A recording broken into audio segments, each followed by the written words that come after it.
Hello guys, मेरा नाम है जय और वेलकम टू आई एग्री। ये सीरीज मैं बीएससी एग्रीकल्चर सेमेस्टर फर्स्ट वालों के लिए स्टार्ट कर रहा हूँ। एक्चुअली जैसे कि आपको पता है कि इस बार यूनिवर्सिटीज ने काउंसलिंग काफी लेट कर दी है, लेकिन एग्जाम वो लेट नहीं करेगी। मैक्स मुझे लगता है कि जनवरी में आपका एग्जाम हो जाएगा। जनवरी में आपको सेमेस्टर के एग्जाम्स देने पड़ेंगे जनवरी एंड तक। तो हम क्या करेंगे, अभी आपके पास इतना टाइम तो नहीं होगा कि आप सिलेबस कॉलेज के स्टाफ से आपका पूरा हो जाए। मे भी हो जाए गवर्नमेंट, अगर जैसे गवर्नमेंट प्रोफेसर हैं वो आपको पूरा कर दें, लेकिन प्राइवेट कॉलेज में कुछ ना कुछ इशू आ ही जाएगा। वो सारे के सारे सब्जेक्ट्स आपके कवर नहीं कर पाएंगे। तो ये सीरीज मैं आपके लिए लेके आया हूँ जिसमें हम जल्दी से जल्दी पीपीटी द्वारा जल्दी से जल्दी सारे के सारे सब्जेक्ट्स को कवर करने की कोशिश करेंगे, और पूरी पूरी उम्मीद है कि हम कर लेंगे। तो चलिए स्टार्ट करते हैं आज एग्रोनॉमी से। और ये एग्रोनॉमी का पहले दो पॉइंट्स है, जो पहले दो टॉपिक्स है, जिसमें हम एग्रीकल्चर एंड एग्रोनॉमी इन दोनों के इम्पोर्टेंस और स्कोप के बारे में बात करेंगे। ठीक है जी। तो मैं स्टार्ट करता हूँ एग्रीकल्चर के साथ। एग्रीकल्चर का आपने पहले भी पढ़ा हुआ है, क्योंकि ये अभी जो पहला सेमेस्टर आएगा, इस सेमेस्टर में आपको कुछ नया देखने को नहीं मिलेगा। जो चीजें आपने 11th 12th में पढ़ी है उसी को ही आपने लिखना है। लिखने का मैटर, जो लिखने का तरीका है वो काफी मैटर करेगा कि कॉलेज में आपको किस तरह से शीट्स को फिल करना है। उसके बारे में बात करेंगे, लेकिन क्विक रिवीजन लेते हैं, जल्दी से जल्दी पढ़ते हैं और एक बार सिलेबस को कंप्लीट कर लेते हैं। ओके जी। चलिए फिर एग्रीकल्चर से ही शुरू करते हैं। एग्रीकल्चर लैटिन लैंग्वेज के दो शब्दों से मिलकर बना है, दो वर्ड से मिलकर बना है। एगर या एग्री, और दूसरा है कल्चर्स एंड, या जिसे क्या बोलते हैं, कल्चूरा। ओके। इसका मतलब होता है सोइल। एगर का मतलब सोइल और कल्चर्स का मतलब कल्टीवेशन। तो इसका बड़ा बड़ा मोटा मोटे तौर से अगर देखा जाए तो क्या है, कल्टीवेशन ऑफ सोइल। ये मृदा की मृदा में खेती करना या कल्टीवेशन करना। एग्रीकल्चर की परिभाषा की बात करूं तो एग्रीकल्चर आर्ट्स भी है, साइंस भी है और बिजनेस भी है। आर्ट्स कैसे है? आर्ट्स ऐसे है क्योंकि इसमें जो भी खेती में किए जाने वाले जो भी फार्म ऑपरेशंस हैं वो कैसे किए जाते हैं, वो किए जाते हैं स्किलफुल मैनर से। स्किलफुल मैनर से आपके पास स्किल होनी चाहिए फार्मर के पास, उसकी प्रैक्टिस, उसका इतना एक्सपीरियंस मैटर करता है। तो इसलिए ये आर्ट फॉर्म में इसको कह सकते हैं कि एग्रीकल्चर एक आर्ट भी है। साइंस इसलिए है क्योंकि आजकल टेक्नोलॉजी बढ़ती जा रही है और साइंस बेस्ड प्रिंसिपल से हम खेती को आगे लेके जा रहे हैं। जैसे कि क्रॉप प्रोडक्शन, फसल को बढ़ाना, जैसे हाइब्रिडाइजेशन संकरण विधियों द्वारा हम उसकी उपज वगैरह बढ़ाते हैं, ईल्ड को बढ़ाते हैं। तो ईल्ड बढ़ाने के लिए और उससे ज्यादा से ज्यादा प्रॉफिट लेने के लिए हम साइंस बेस्ड एग्रीकल्चर फार्मिंग अब करते जा रहे हैं। बिजनेस इस तरीके से है क्योंकि इससे हमें प्रॉफिट मिलता है। जितना ज्यादा प्रोडक्शन होगा उतना ज्यादा प्रॉफिट होगा। तो फिर इसलिए बिजनेस बन गया, ज्यादा से ज्यादा ये कमर्शलाइज होता जा रहा है। पहले की बात और थी, जब इंसान अपना पेट भरने या कंजम्पशन के लिए एग्रीकल्चर फार्मिंग करता था, लेकिन अब वो सिर्फ मतलब पेट भरने के लिए तो करता ही करता है, साथ में अपने कंजम्पशन के अलावा वो कमाई का साधन उनके लिए बन चुका है। अब एग्रीकल्चर कमर्शलाइज हो चुकी है, अब उससे इनकम जनरेट होती है किसान की, इसलिए ये बिजनेस भी है। अब बात करते हैं एग्रीकल्चर की ब्रांचेस की। एग्रीकल्चर की ब्रांचेस जैसे सोइल साइंस, एग्रोनॉमी बहुत बड़ी ब्रांच है जिसके बारे में बात कर रहे हैं। Agriculture engineering, plant pathology, entomology, horticulture, agriculture economics, extension, education. Soil science में मिट्टी के ओरिजिन मतलब उत्पत्ति, डिस्ट्रीब्यूशन मतलब वितरण, और क्लासिफिकेशन मतलब वर्गीकरण की बात करते हैं। साथ ही साथ मृदा की पौधे की पादप की मृदा के साथ कैसे संबंध है, प्लांट का मिट्टी के साथ क्या रिलेशन है, उसकी भी हम बात करते हैं। आपने अगर सुना होगा कि सोइल में एडेफोलॉजी एडेफोलॉजी और पेडोलॉजी, ये दो इसके वर्गीकरण है, इसके बारे में बात करते हैं। एग्रोनॉमी में हम बात करेंगे आगे। एग्रोनॉमी में आपको पूरा डिटेल से बताऊंगा, फिर भी मैं बता देता हूं। इसमें फील्ड मैनेजमेंट की बात की जाती है। ठीक है जी। खेत का हमने क्या करना है, प्रबंधन करना है। वो एग्रीकल्चर इंजीनियरिंग इंजीनियरिंग की एक शाखा है, इंजीनियरिंग की ब्रांच है, जिसके अंदर हम एग्रीकल्चर से संबंधित, खेती से संबंधित कहते हैं कि उपकरणों को डिजाइन करते हैं या उनका आविष्कार करते हैं या उनके बारे में पढ़ते हैं। और प्लांट पैथोलॉजी ये ऐसा सब्जेक्ट है जिसके अंदर हम रोगों को पढ़ते हैं, जो जैसे कवक वगैरह सूक्ष्म जीवों द्वारा जो रोग फैलते हैं पौधों में, इसमें उसकी बात होती है। एंटोमोलॉजी ये पौधों में जो कीटों द्वारा जो रोग फैलते हैं उसमें कीटों से संबंधित बात की जाती है, उसके बारे में पढ़ाई होती है। हॉर्टिकल्चर में बागवानी, बागवानी के लिए बागवानी जैसे कि हम कहें कि चाहे मेडिसिनल प्लांट है, स्पाइसेज है, फ्रूट क्रॉप्स है, वेजिटेबल क्रॉप्स है, पोस्ट हार्वेस्टिंग टेक्निक्स हैं, इनके बारे में अध्ययन करते हैं। और एग्रीकल्चर इकोनॉमिक्स की बात करूं तो एग्रीकल्चर इकोनॉमिक्स में एमएसपी वगैरह और मार्केटेड सरप्लस, मार्केटिंग सरप्लस, इनकी बात करते हैं। किस तरह के बिजनेस फार्मिंग में देखने को मिलते हैं, फार्मिंग से रिलेटेड बिजनेस उद्योग, और कैसे मुनाफा कमाया जा सकता है और कैसे मार्जिन कलेक्ट करना है, इसके बारे में बात करते हैं। पूरी की पूरी अर्थशास्त्र है। और एक्सटेंशन एजुकेशन में हम कैसी कैसी स्कीम्स, कैसी कैसी जरूरत है, उसके बारे में बात करेंगे। ये एक तरह से सोशियोलॉजिकल फार्मर के मतलब विचारों को समझना, पढ़ना, और ये आपका काम है, ये आपके मतलब आपके लिए काफी जरूरी एक सब्जेक्ट निकल के आता है। ओके जी। अब करते हैं इंपॉर्टेंस ऑफ एग्रीकल्चर। एग्रीकल्चर के क्या क्या इंपॉर्टेंस है, आप देखिए। ये करता है, आपको क्या प्रोवाइड करता है, फूड न्यूट्रिशन, मतलब आपको भोजन देगा और आपको पोषक पोषण देगा। मेजर एम्प्लॉयमेंट सेक्टर, एग्रीकल्चर हमारा प्रत्यक्ष अप्रत्यक्ष रूप से मींस डायरेक्टली और इनडायरेक्टली हमारा रोजगार है, जो एम्प्लॉयमेंट है वो एग्रीकल्चर से ही है इंडिया में। Raw material for textile industry, sugar industry और पेपर इंडस्ट्री, मतलब उद्योग जैसे इंडस्ट्रीज हैं, उद्योग है, उद्योगों में रॉ मटेरियल दिया जाता है। जैसे आप अगर केचप वगैरह टमाटर की चटनी खाते हो तो उसके लिए फार्म से ही टमाटर उगकर उद्योगों तक पहुंचाया जाता है, फिर वो आप तक आता है प्रोसेसिंग करके। ठीक है जी। तो रॉ मटेरियल एक फार्मर या फील्ड से जाता है उद्योगों की तरफ और उद्योग उसका यूज करते हैं। वैसे ही जैसे आप कपड़े पहनते हो तो कॉटन वगैरह है, वो सारी की सारी रॉ मटेरियल होती है। कॉटन रॉ मटेरियल के रूप में उद्योगों को दिया जाता है और फिर वहां से वो कपड़े डिजाइन करके, कपड़े बना के आगे प्रोसेस करके देते हैं। तो ये रॉ मटेरियल जो है वो एग्रीकल्चर रॉ मटेरियल देने के लिए काफी ज्यादा इंपॉर्टेंट है। कंट्रीब्यूशन ऑफ जीडीपी, मतलब भारत की अर्थव्यवस्था में एग्रीकल्चर का काफी बड़ा योगदान है। सपोर्ट रूरल लिवलीहुड, हाँ जी, ग्रामीण क्षेत्रों में, रूरल लिवलीहुड में, ग्रामीण जीवन में आज भी खेती सबसे बड़ा स्तंभ है।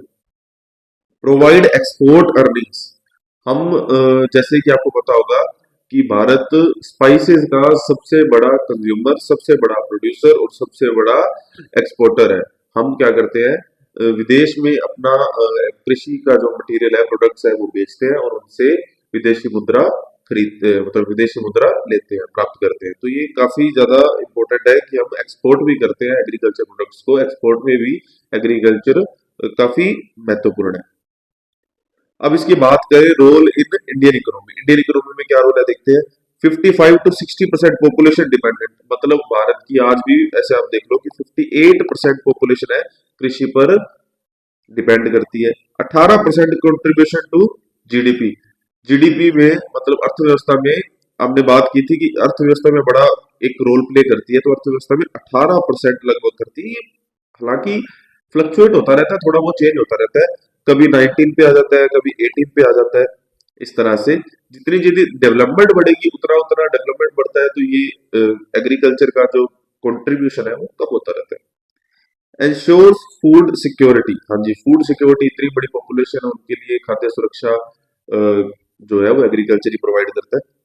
सपोर्ट अलाइड सेक्टर, कुछ ऐसे सेक्टर है जैसे कि पशुपालन, मुर्गी पालन और मछली पालन जैसे, वो भी एग्रीकल्चर के अंदर आते हैं। डेयरी, पोल्ट्री जिसे बोलते हैं मुर्गी पालन, और फिशरीज जिसे बोलते हैं मछली पालन। Why agriculture is important, agriculture important क्यों है? इंक्रीज फार्म इनकम, किसान की इनकम के लिए उपयोगी है। Ensure sustainable development, sustainable development मतलब इसे कह सकते हैं कि ये एक जितने ज्यादा प्लांट्स उगते हैं तो प्रकृति को भी ये क्या करते हैं, सस्टेन करते हैं, उसको भी संभाले रखते हैं, उसमें भी इनका अच्छा योगदान है। मेंटेन इकोलॉजिकल बैलेंस, ये भी उसी तरह से पारिस्थितिकी को ये मेंटेन रखते हैं, इकोलॉजी बैलेंस बनाए रखते हैं। स्ट्रेंथन रूरल इंफ्रास्ट्रक्चर, हाँ जी, क्योंकि रूरल की लगभग ग्रामीण क्षेत्र की सबसे ज्यादा जनता एग्रीकल्चर से जुड़ी हुई है, तो ऐसे कह सकते हैं कि उसको भी ये काफी बड़ा सहारा देती है ओके। समरी की बात करें तो agriculture is a multi dimensional field. Multi dimensional field तो है ही, क्योंकि एग्रीकल्चर आर्ट्स भी है, साइंस भी है, बिजनेस भी है, तो हर सेक्टर में है, तो मल्टी डायमेंशनल होगी ये। तो मल्टी डायमेंशनल फील्ड है, dealing with food production, economic development and environmental sustainability. ये तीनों चीजों की बात हम ऊपर कर चुके हैं, वही इसकी समरी बन जाती है। अब बात करते हैं एग्रोनॉमी के मीनिंग एंड स्कोप उसकी। एग्रोनॉमी एग्रीकल्चर की ब्रांच है जिसके अंदर हम प्रैक्टिस करते हैं फसलें उगाने की, और प्रैक्टिस करते हैं किसकी, फील्ड मैनेजमेंट की। देखते हैं मीनिंग ऑफ एग्रोनॉमी। हाँ, एग्रोनॉमी के बारे में बता दूं कि ये ग्रीक भाषा के दो शब्द एग्रोस प्लस नोमस, इन दोनों से मिलकर बना है। एग्रोस का मतलब होता है फील्ड, और नोमस का मतलब होता है टू मैनेज। ओके जी, फील्ड मैनेजमेंट की बात करेंगे। एग्रोस मतलब फील्ड, नोमस मतलब management. Agronomy field crop science है, किसके साथ डील करती है। अब देखो फील्ड मैनेजमेंट में क्या मैनेज करोगे आप, मैनेज तो यही करोगे, या तो सोइल पे रिलेटेड काम करोगे, या वाटर मैनेजमेंट करोगे, या आप क्रॉप मैनेजमेंट करोगे, न्यूट्रिएंट पोषक तत्वों से संबंधित बातें करोगे, इन्हीं चीजों की तो मैनेजमेंट करोगे। तो ये है soil management, crop management, water management, weed and nutrient management. Weed मतलब खरपतवार। ओके, डेफिनेशन की बात करते हैं क्लास के लिए। इंग्लिश में बताऊं तो ऐसे कह सकते हैं कि agronomy is a branch of agricultural science in which deals with practice of growing crops and field management. अब इसकी और भी एक इजी लिखे हुए पढ़ देता हूं मैं। Agronomy is the science and practice of crop production and soil management to achieve higher yield with economic and sustainable methods. उल्टा मुझे लगता है मैंने ज्यादा इजी बता दिया आपको। व्हाट एग्रोनॉमी कवर्स, क्या क्या कवर करती है एग्रोनॉमी में, किस किस चीज से डील करते हैं। सीड एंड सोइंग, बिल्कुल। Soil fertility and fertilizer, irrigation and water use, weed control खरपतवार नियंत्रण, क्रॉपिंग सिस्टम ये है फसल प्रणाली, क्रॉप प्रोटेक्शन फसल सुरक्षा, हार्वेस्टिंग एंड स्टोरेज कटाई एवं भंडारण। ओके, ये बिजाई की बात कर रहा था यहाँ पे, ये मृदा की और फर्टिलाइजर उर्वरकों की बात कर रहा था, और ये इरिगेशन वाटर यूज की बात कर रहा था। अब बात करते हैं स्कोप ऑफ एग्रोनॉमी की। एग्रोनॉमी का क्या स्कोप है, एग्रोनॉमी से क्या फायदे होते हैं, एग्रोनॉमी में कहाँ कहाँ आप तो रोजगार देख सकते हो, एग्रोनॉमी किस तरह से फायदा करता है उसकी बात कर लेते हैं। ये क्रॉप एग्रोनॉमी कहाँ किस किस फील्ड को टच करती है। क्रॉप प्रोडक्शन टेक्नोलॉजी, क्रॉप को सुधारना, क्रॉप को बनाना, मतलब ज्यादा से ज्यादा प्रॉफिट लेना, प्रोडक्शन लेना, उस तरफ ये बात कर रहा है कि crop production technology. Irrigation and drainage, सिंचाई और निकासी की बात कर रहा है। वीड साइंस, खरपतवार विज्ञान की बात कर रहे हैं। न्यूट्रिएंट मैनेजमेंट, पोषक तत्व प्रबंधन की बात कर रहे हैं। सोइल कंजर्वेशन एंड मैनेजमेंट, मृदा संरक्षण और उसका प्रबंधन, उसकी बात कर रहे हैं। रेनफेड एग्रीकल्चर, वर्षा आधारित खेती की बात कर रहे हैं। फार्म मशीनरी एंड इम्प्लीमेंट्स, ठीक है जी। फार्म मशीनरी तो आप समझ गए कि कृषि संबंधित उपकरण की बात कर रहे हैं, ठीक है। इन इन टॉपिक्स को ये इस यहाँ पे क्या है आपको देखने को मिलेगा, एग्रोनॉमी का स्कोप देखने को मिलेगा। मेजर एरियाज कवर कौन कौन से करते हैं, फील्ड प्रिपरेशन, ठीक है, भूमि तैयार करना, वहां seed selection and sowing method, sowing method की बात करेंगे। सीड सिलेक्शन की किस तरह का बीज का चुनाव किया जाए उसकी बात करेंगे। Fertilizer and manure application, irrigation scheduling, fertilizer manure application, irrigation scheduling, weed management tools, cropping pattern and crop rotation, harvesting techniques, इनकी बात करेंगे। ये मतलब ऐसा टॉपिक है, इसको ज्यादा समझाया नहीं जा सकता, समझाने के लिए डिटेल में आना पड़ेगा, और डिटेल हम आगे के चैप्टर्स में करेंगे। इस चैप्टर में तो बस आपको इम्पोर्टेंस और उसका स्कोप देखना है, थोड़ी बहुत हेडिंग देखनी है। ये क्वेश्चन अगर इस पे अगर इन दोनों टॉपिक्स में से कोई क्वेश्चन बनता है तो वो 15 नंबर का बनेगा या छोटा क्वेश्चन बनेगा, मतलब या तो बनेगा मीडियम या बनेगा लार्ज, और आता जरूर है। एक क्वेश्चन इस पे आना तो बनता है, मेरे ख्याल से ये आ जाता है आपको। एक क्वेश्चन ऐसा देखने को मिल सकता है कि एग्रीकल्चर जो है उसकी शाखाओं को बताओ, एग्रीकल्चर को परिभाषित करो, उसकी शाखाओं के बारे में बताओ, उसका इंपोर्टेंस क्या है, उसका स्कोप क्या है। ऐसे 15 नंबर का क्वेश्चन आ सकता है आपको, और एक ही क्वेश्चन आ सकता है। अगर आपको ऑब्जेक्टिव टाइप क्वेश्चन आएंगे तो उसमें जो मैंने आपको बताया कि लेटिन भाषा के कौन कौन से शब्द हैं, किसी शब्द का मतलब पूछ लेगा तो वहां से क्वेश्चन आ जाएंगे। और इसमें ज्यादा कुछ है नहीं, ये टॉपिक बस पढ़ने लायक था। अभी पढ़ते हैं और थोड़ा सा why agronomy is important, agronomy क्यों इंपॉर्टेंट है उसके बारे में बात करें। इंक्रीजेस क्रॉप यील्ड, ये क्या करता है, फसल की उपज को बढ़ाता है। इम्प्रूव सोइल फर्टिलिटी, मृदा की गुणवत्ता को भी बढ़ाता है। रिड्यूस कॉस्ट ऑफ कल्टीवेशन, खेती या फार्मिंग में जो आपका कॉस्ट लग रही है, जो खर्चा आ रहा है, उसको कम करता है। और मेंटेन सस्टेनेबिलिटी, पारिस्थितिकी को क्या करता है, मेंटेन करता है, उसका प्रबंधन करता है। Helps in climate smart farming, जैसे आपने देखा होगा कि क्लाइमेट कितना चेंज हो रहा है, क्लाइमेट में काफी बदलाव आ रहे हैं, तो क्लाइमेट स्मार्ट फार्मिंग ये पहले से अनुमान लगाकर पूर्वानुमान की बात कर रहा है, ये फोरकास्ट की बात कर रहा है, फोरकास्टिंग वगैरह की, कि उससे हम कैसे करेंगे खेती, वहां पे हेल्प्स करता है क्लाइमेट स्मार्ट फार्मिंग। आप स्मार्ट फार्मिंग करोगे। Reduces input losses water and fertilizer, input मतलब जैसे आप पानी पानी को इनपुट करते हो, पानी को डालते हो और फर्टिलाइजर वगैरह डालते हो, उनसे जो हरास होगा, आपका जो नुकसान होगा, पैसों की कॉस्ट की बात करें, उनसे जो हरास होगा, या चाहे पैसों की बात हो रही हो, चाहे सॉरी पैसों की बात हो, चाहे वैसे भी नुकसान तो उनका होता ही है, कि उससे ज्यादा उसका प्रबंधन करके ज्यादा से ज्यादा पौधों तक पहुंचाया जाए।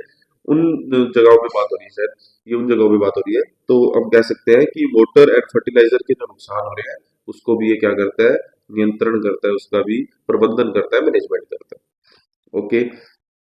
एग्रोनोमिस्ट रोल, एग्रोनोमिस्ट मतलब जो इससे रिलेटेड साइंटिस्ट है, उनका इसके बारे में क्या कहना है। वो कहते हैं कि वो क्या करते हैं, क्रॉप की प्लानिंग करते हैं, सोइल टेस्टिंग करते हैं, फर्टिलाइजर रिकमेंडेशन बताते हैं आपको कि फर्टिलाइजर कितना डालना चाहिए। जैसे उन्होंने क्या किया कि सोइल की टेस्टिंग की, जो न्यूट्रिएंट कम होगा आप बस उसी की पूर्ति करें, और एक्स्ट्रा न्यूट्रिएंट डाल के न्यूट्रिएंट लॉस ना करें। इस तरीके से जैसे आपने फर्टिलाइजर डाल दिया, नाइट्रोजन की कमी थी, तो सिर्फ यूरिया डाल के नाइट्रोजन की कमी पूरी की जा सकती थी, लेकिन आपने डीएपी डाल दिया, डाई अमोनियम फॉस्फेट डाल दिया, तो आपको नाइट्रोजन और फॉस्फोरस दोनों दे दिया, जबकि उसमें फॉस्फोरस की कमी नहीं थी। तो इस तरीके से वो आपकी यहाँ पे कॉस्ट बचा लेते हैं, और न्यूट्रिएंट का जो ह्रास होगा उसको भी कंट्रोल कर लेते हैं। वाटर मैनेजमेंट स्ट्रेटेजी भी बता देते हैं आपको एग्रोनोमिस्ट। वीड एंड पेस्ट एडवाइजरी, कि आपको किस तरह के वीड के लिए किस तरह का वीडीसाइड उपयोग करना है, हर्बिसाइड उपयोग करना है, बुआई से पहले करना है, बुआई के बाद करना है, किस तरीके से, वो आपको सब बताते हैं एग्रोनोमिस्ट।